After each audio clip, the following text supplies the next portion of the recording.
Malgré des tubes restés comme des classiques dans le temps qu'on peut à peine énumérer tellement ils sont nombreux, malgré une influence immense sur la musique demeurée intacte au fil des décennies et malgré le fait d'être devenu une icône incarnant à lui tout seul un genre musical à part entière, Bob Marley reste une étoile filante dans l'histoire de la musique.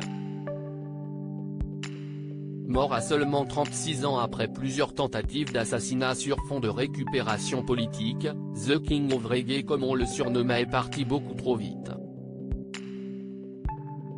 Malheureusement, il en est de même pour l'un des petits-fils de la légende jamaïcaine, Joseph Marley. Fils du quatrième des 11 enfants reconnus par Bob Marley, Stephen Marley, il est décédé mardi 27 décembre alors qu'il était âgé de seulement 31 ans, selon une information de nos confrères américains de TMZ. Cependant, le contexte de la mort de celui qui se faisait appeler Joseph Joe Mersa Marley est encore flou, bien que certaines sources évoquent l'asthme comme cause de cette brusque et soudaine disparition. Une participation à un album qui lui a valu un Grammy Awards. Comme son père, qui a notamment remporté en 2008 le Grammy Awards du meilleur album reggae de l'année avec son premier disque solo nommé Mind de Control, ou son grand-père dont les succès à l'échelle internationale ne sont plus approuvés, Joseph Marley a toujours baigné dans la musique.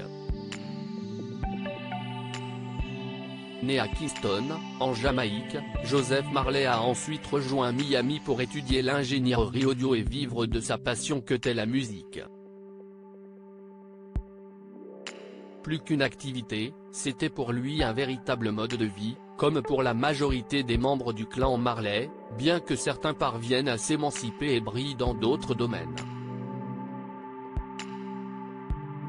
Au cours de sa carrière, le petit-fils de Bob Marley a dévoilé 2 EPs au public, Comfortable en 2014 et Eternal l'année dernière en 2021.